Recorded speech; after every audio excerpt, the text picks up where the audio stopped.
వందనములు తెలియజేసుకుంటున్నాను. ప్రియమైన దైవజనమా, దేవుడు సెలవిచ్చే మాటలు కొద్ది నిమిషంలో విందాం, ఎందుకంటే సమయం 10:30 అయింది. ఆదియందు వాక్యం ఉండెను, వాక్యము దేవుడితో ఉండెను, వాక్యము దేవుడై ఉండెను. వాక్యముకు ప్రాధాన్యత ఇద్దాం పిల్లరా. ఆరాధనకు, స్తుతి ఆరాధనకు ప్రాధాన్యత ఇద్దాం. వాక్యము దేవుడై ఉండెను. ఆయన నోటి పలుకులు వినదము, ఆయన నోటి మాట వినదము. ఆయన మాటలో శక్తి ఉన్నది. బలహీనుడవా బలపడతావు. ఆయన మాటలో సామర్థ్యం ఉన్నది. రోగిపై ఉన్నామా, దూర ప్రాంతం రోగులై ఉన్నారా, సామర్థ్యం ద్వారా స్వస్థతలు ఉన్నాయి. ఆయన వాక్యమును మనము సమయం ఇద్దాము. ఆరాధనకు ఉత్తేజనతో ఆరాధించదము. అప్పుడు ప్రభువు పరవశుడై నిన్ను తాగుతున్నాడు, నీ కుటుంబంలో ప్రతి ఒక్కరు తాగుతున్నారు. మనమందరం కూడా ఇక్కడ వచ్చున్నామంటే పాస్టర్ అందరినీ సమయం చేసినాడు, ఎంతో సంతోషం. అయితే మనం సమయం పాటిద్దాం. ప్రభుని మీద మహిమ చెల్లుగాక. ఈ రోజు వాక్యాంశము మేలును చేయు దేవుడు. చెప్పండి ఒకసారి. గట్టిగా చెప్పురా. మన జీవితంలో మేలును చేసిండ్రా? ఎవరి జీవితంలో మేలును చేసినారో వారు గట్టిగా చెప్తురాక. మేలును దేవుడు మన దీవించుగాక. మేలును చేయు దేవుడు అని చెప్పండి. మేలును మనం కోరుకుంటున్నాం. అయితే మేలును చేయు దేవుడు. ప్రియమైన సంగమా, ఇక్కడ చూస్తుంటే నిర్గమకాండము సమయం లేదు కాబట్టి షార్ట్ లో వెళ్ళిపోతాను, ఎందుకంటే అందరం మర్చిపోయి ఉన్నాము. 32వ అధ్యాయము, నిర్గమ 32వ అధ్యాయము 11వ వచనం తీసి పెట్టండి. ఒక్క నిమిషం. నిర్గమకాండము 33వ అధ్యాయము 11వ వచనము. మనుష్యుడు తన స్నేహితుడితో మాట్లాడినట్లు యెహోవా మోషేతో ముఖాముఖిగా మాట్లాడుతున్నాడు. దేవునికి మహిమ కలుగుగాక. మోషే గురించి మీకు అందరికీ అనుభవం ఉన్నది, అందరూ విని ఉన్నారు ఇదివరకే. మోషే ఆయన సాత్వికుడు. ఎవరు సాత్వికుడు? మోషే దేవుడి మాట వింటాడు. మోషే దేవుడి యొక్క మాటకు తలవెక్కుతాడు. మోషే దేవుడు చెప్పినట్టు చేస్తాడు. కాబట్టి దేవుడు అంటున్నాడు, ఇదిగో సాత్వికుడు అని. ప్రేమ సంగమా, అదే విధంగా మోషే దేవుని ఇల్లంతటిలో నమ్మకమైన వాడు. మనము సంఘములో ఏ విధంగా నమ్మకం ఉంటున్నామో, మనం కుటుంబంలో ఏ విధంగా నమ్మకం ఉంటున్నామో, మోషే మాత్రము అన్నిటిలో దేవుని యందు నమ్మకం ఉన్నవాడు. కాబట్టి దేవుడు ఏం చేస్తున్నాడండి? ఆయనతో ముఖాముఖిగా నీవు సాత్వికుడు ఉన్నప్పుడు, నువ్వు నమ్మకంగా దేవుని ఇల్లంతా నమ్మకం ఉన్నప్పుడు, అప్పుడు దేవుడితో మాట్లాడతాడు. ఎలా మాట్లాడతాడు చెప్పండి? ఎలా మాట్లాడతాడు? అదే చదవండి. ముఖాముఖిగా మాట్లాడుతున్నాడు. మరియు తన స్నేహితులతో, దేవునికి స్తోత్రములు, ఎవరైతే సాత్వికులై ఉంటారో, ఎవరైతే నమ్మకంగా ఉంటారో తన స్నేహితులుగా చేసుకుంటాడు. దేవునికి హల్లెలూయా. ఎందరో స్నేహితులు కావాలనుకుంటున్నారు ప్రభుతో. ఈ రోజున ప్రభువుకు స్నేహితులు కావాలనుకుంటారు. వారు మొట్టమొదటిగా సాత్వికులై ఉండాలి దేవుని సన్నిధిలో. వారు రెండవది ఎలా ఉండాలి? నమ్మకంగా ఉండాలి ప్రియులారా. అయితే మోషే దేవుడు ముఖాముఖిగా మాట్లాడినప్పుడు ఆ మాటలు వినుచున్న సమయంలో, ఆ మాటలు రోజు వినుచున్న సమయంలో మోషేలో ఒక భావన కలిగింది. ఇప్పుడు అనుకోండి, గోవా వెళ్ళొచ్చాడు బ్రదర్. ఎంత రమ్యంగా ఉన్నదంటే, ఎంత అందంగా ఉన్నదంటే, వాట్ ఏ సీన్, బ్యూటిఫుల్ అన్నప్పుడు ఏంటంటే మనలో ఒకటి కలుగుతుంటది. ఏంటిది? నేను కూడా గోవా వెళ్ళి చూడాలి, అక్కడ ప్రతి చోటు చూడాలి. ఇంకా నన్ను స్విట్జర్లాండ్ ఏమన్నా అక్కడ వాతావరణం ఎంత చల్లగా, ఎంత మధురమని అప్పటి ఒక ఊహ వచ్చేస్తుంటది కదా. అయితే దేవుడు మోషతో మాట్లాడినప్పుడు మోష కూడా ఒక ఊహ వచ్చేసింది. మోష కూడా ఒకటి కలిగింది. ఏం కలిగిందంటే, మోషే నేను దేవుడిని చూడాలనుకుంటున్నాను. దేవునికి మహిమ కలుగును. హల్లెలూయా. ఎవరైతే దేవుడు మాటలు వింటారో వాళ్ళు దేవుడు చూడాలని ఆశపడతారు. అయితే అదే విధంగా చదవండి 18వ వచనం, అదే అధ్యాయం. అతడు దయచేసి నీ మహిమను నాకు చూపుమనగా ఆయన నా మంచితనమంతయు నీ ఎదుట కనపడి దేవుడిని దీవించున్నాడు కదా. చూడండి, ఆయన దయచేసి నీ మహిమను నాకు చూపుమనగా. మోషే ఏమన్నాడు? ఎప్పుడైతే దేవుడు ముఖంగా మాట్లాడుతున్నారు, స్నేహితులుగా మాట్లాడుకుంటున్నారు. స్నేహితులు అంటే ఓపెన్ హార్ట్ గా మాట్లాడతారండి. ఇది ఎవరే కానీ ఎప్పుడైతే మంచి స్నేహితులు ఉంటారో వాళ్ళు మరవే ఉంచరు. నేను ఇది చేశాను, అది చేశాను, నాకు ఇది వచ్చింది, అది వచ్చింది, లాటరీ జరిగింది, ఎవరు చెప్పకు అని చెప్పుకుంటూ ఉంటారు లేదా? అదే విధంగా మోషేతో దేవుడు మాట్లాడాడు, ఏమంటున్నాడంటే దయచేసి ఓ ప్రభువా, సృష్టికర్త దేవా, సర్వశక్తి మంతుడా, దయచేసి నీ మహిమను నాకు చూపుమనగా. ఏమండి, ఇక్కడ మహిమ అంటే దేవుడు విన్నాడు, మహిమను చూపుకుంటున్నాడండి మోషే. అప్పుడు ఏమంటున్నాడంటే ఆయన నా మంచి, నేను మహిమను చూపలేదు కానీ నా మంచి తనమంతయు మీదుగా కనపరచెదను. ఏమండి, దేవుని యొక్క మంచితనమే దేవుని యొక్క మహిమ అయినటువంటి పిల్లల, దేవుని యొక్క మంచితనమే మేలులు. అందుకే ఆయన పేరు మేలులు చేయవాడు. ఒకటి, ఆయన ప్రేమ స్వరూపంలో ప్రేమ ఉన్నాడు, ఆయన కృప ఉన్నాడు. దాంట్లో ఎక్కడ ప్రేమ ఉంటుంది అక్కడ కృప ఉంటుంది, ఎక్కడ కృప ఉంటుందో అక్కడ దయ ఉంటుంది, ఎక్కడ దయ ఉంటుందో అక్కడ కరుణ ఉంటుంది, కరుణించేవాడు. అయితే ఇక్కడ చూస్తుంటే ఏమంటాడంటే నా మంచితనం అంతయు నీ ఎదుట కనపరిచెదను.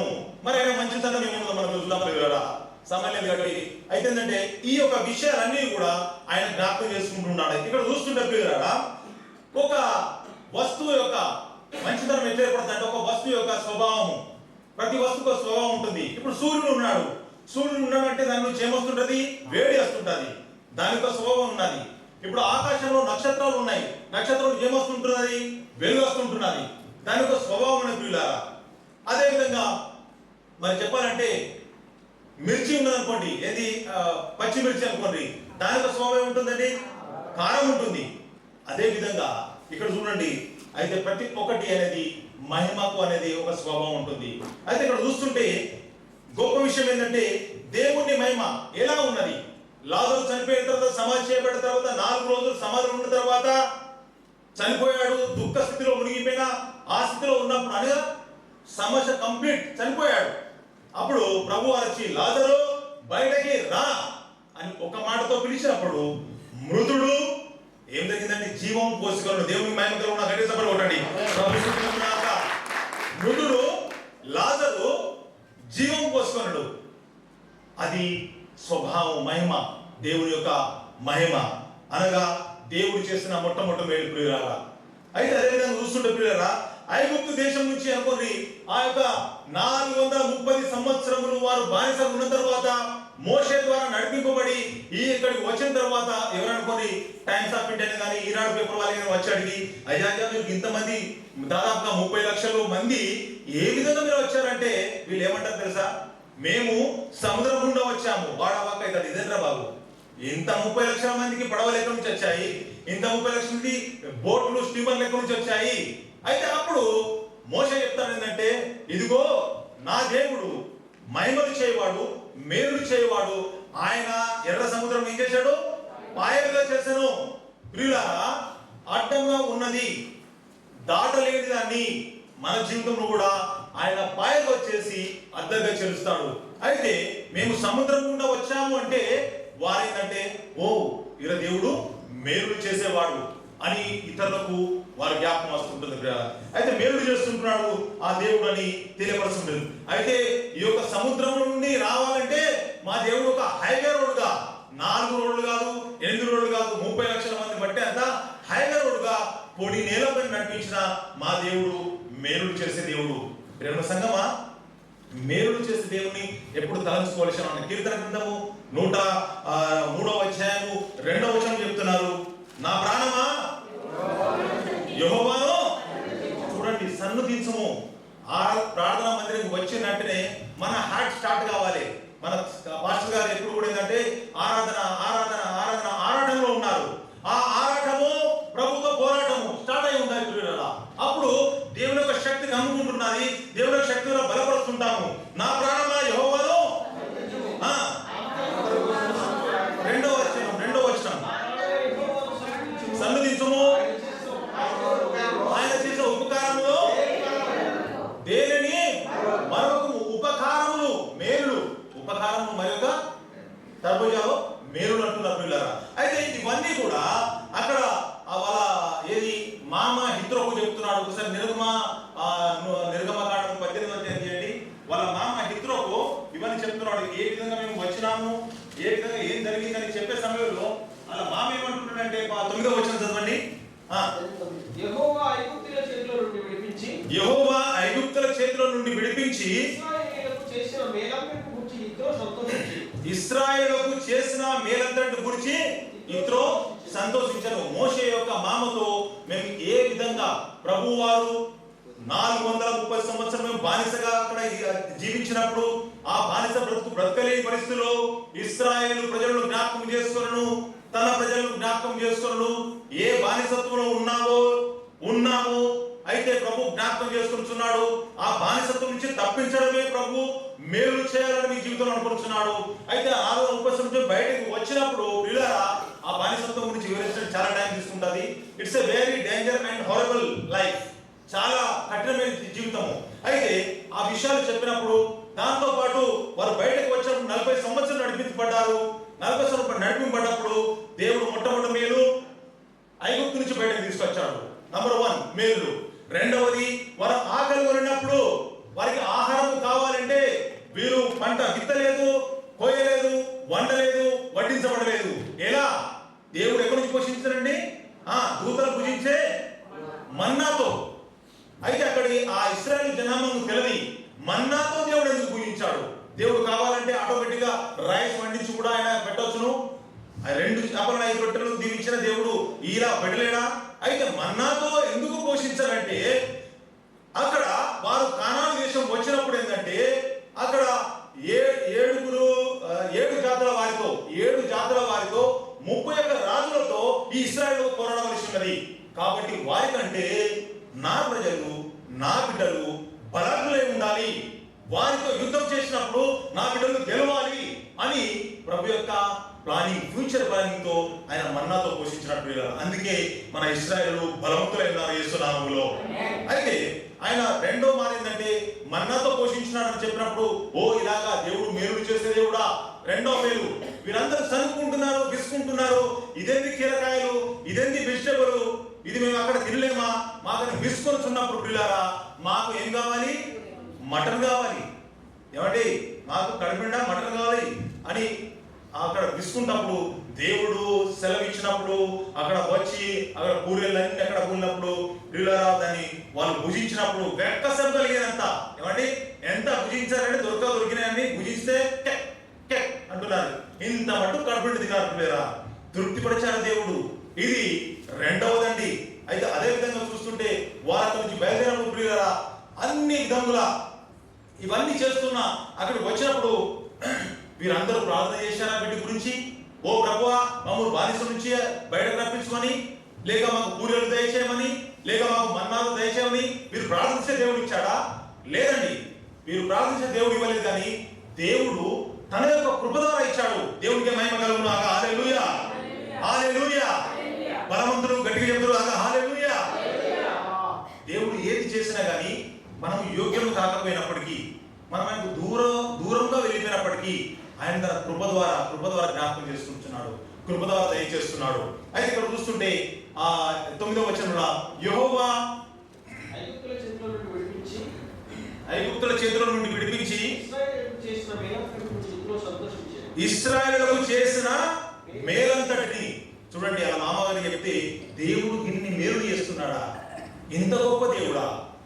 ఎందుకంటే ఇత్రో నిజమైన దేవుని ఎరగని వాడు. మోషే ద్వారా వారిలో దేవుడు చేసిన మేలును వివరించుకుంటున్నాడు. మేలులు మేలులు మేలులు. నీ జీవితంలో ఇదివరకు ఎన్ని మేలులు చేశాడో ఒకసారి మనం జ్ఞాపకం చేసుకుంటున్నారా?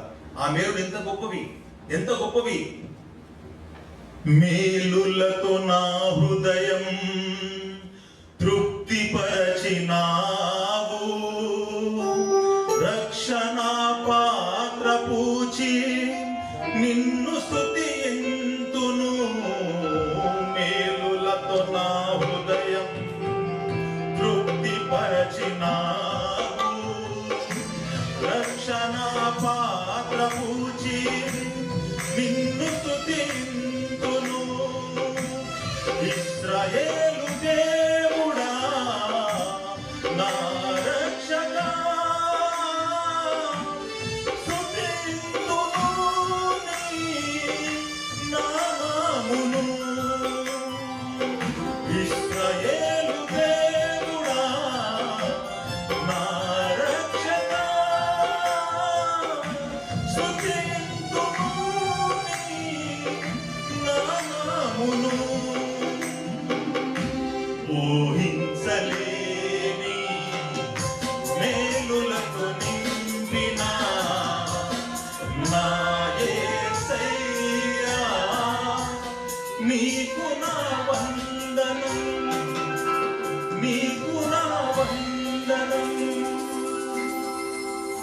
మన దేవుడు గొప్పవాడండి.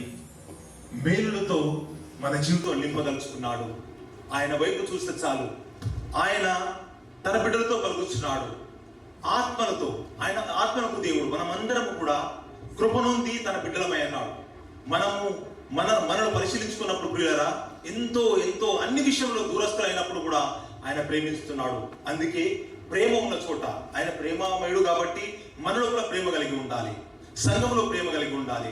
ప్రేమ కలిగి ఉన్నప్పుడు ఆయన ఆటోమేటిక్ గా కృప విస్తరిస్తుంది. కృప మనకు కృపనిస్తాడు. కృప అయిన తరువాత ఆయన దయ చూపబోతున్నాడు. ఆ దయ తరువాత ఆయన నీపైన కరుణించబోతున్నాడు. అందుకే మన కుటుంబం గురించి, మన సమస్యల గురించి ఇంకా సమయం లేదు కాబట్టి ఈ యొక్క బైబిల్లో ఉన్న మంచి మేలులు చేసే వాడంటే ఇంటికెళ్ళి చదువుకోండి. బోయజ్ గురించి చదువుకోండి, రూతు గురించి చదువుకోండి. నయోమి యొక్క కోడలు, ఆమె తన యొక్క అత్తను విడువక నీ ప్రజలే నా ప్రజలు, నీ దేవుడే నా దేవుడు అని అత్తను వెంబడించి ఇశ్రాయేలుకు వచ్చినప్పుడు, బెత్లెహేము వచ్చినప్పుడు బోయజు ఆయన అక్కడ చేర్చుకొని, చూడండి ఒకటే మాట చెప్పి నేను ఒక 2 నిమిషాలు క్లోజ్ చేస్తాను. ఏమంటున్నాడంటే ఇక్కడ ఆమెను పిలిచి ఏమంటున్నాడంటే ఆమె అంటుంది ఆమె సాగిలపడి తల వంచుకొని, ఏమి తెలిసి పరదేశినైన నాయందు లక్ష్యం ఉంచినట్లు నీకు కటాక్షం కలిగెను. ఏమి తెలిసి అయ్యా నన్ను చేర్చుకున్నావు. కానీ ఈమెకు తెలియదు ఏంటంటే సర్వశక్తిమంతుడు బోయాజుతో మాట్లాడాడు. ఆ యొక్క బోయాజు ఒక కటాక్షం ఆమెపై దిగి వచ్చాను. అయితే వచ్చినప్పుడు ఏంటంటే ఇక్కడ ఏమంటున్నాడు, యెహోవా నీవు చేసిన దానికి ఆమె దీవిస్తున్నాడు. ఎవరిని? నయోమి కోడలు రూతును దీవిస్తున్నది. ఒక కోడలు వెళ్ళిపోయింది, కానీ ఒక కోడలు ఇశ్రాయేలు ప్రజలకి వచ్చింది, ఇశ్రాయేలు దేశంకి వచ్చింది, వారి కుటుంబాన్ని విడిచిపెట్టింది, అత్తతో ఉన్నది. ఇక్కడ దేవుని బిడ్డతో ఉన్నప్పుడు బోయాజు ఏమంటున్నాడంటే, యెహోవా నీవు చేసిన దానికి ప్రతిఫలం ఇచ్చును. ఆమెను చెప్పండి. యెహోవా నీవు చేసిన దానికి ఏమిస్తాడు? ప్రతిఫలం ఇచ్చును. రెండవది, ఇశ్రాయేలు దేవుడైన యెహోవా రెక్కల క్రింద సురక్షితం ఉండునట్లు, ఆయన రెక్కల కింద సురక్షితం ఉంటానమండి. నీవు వచ్చిదివి, ఆయన నీకు సంపూర్ణమైన బహుమానం ఇచ్చునని ఆమెకు ఉత్తరం ఇచ్చాను. దేవుడు ఈ వాక్యం దీవించునాక. ఆయన నీకు సంపూర్ణమైన బహుమానం ఇచ్చునని. ఒక మంచి దేవునికి భయపడే వ్యక్తి బోయాజు, మంచి పనులు చేసేవాడు, ఉన్నతమైన వాడు, అనగా ఆయన చాలా ధనవంతుడైన వాడు. ఆ యొక్క రూతుతో మాట్లాడుతున్నట్టు పిల్లరా, ఆ రోజున ఆమె పరిగె ఏరుకొని తూమెడు ఎవరో ఇంటికి తీసుకొని వెళ్ళిన పిల్లరా. దేవుని యొక్క దీవెనలు స్టార్ట్ అయినాయి.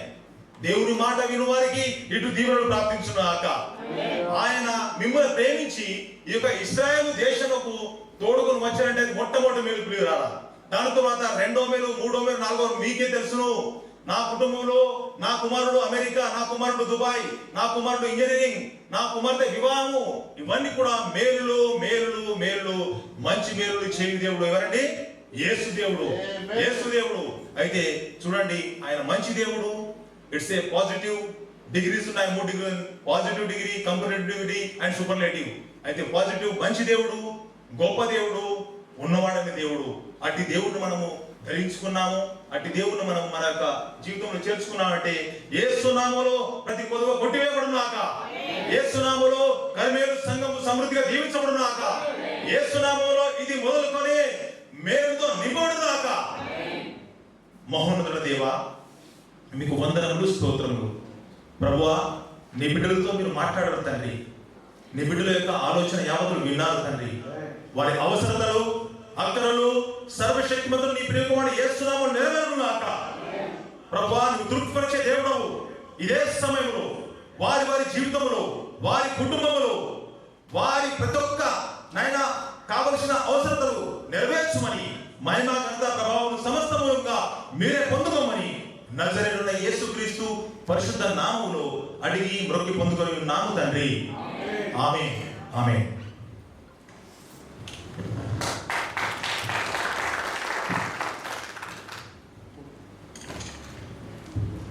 Thank you, Lord. Hallelujah.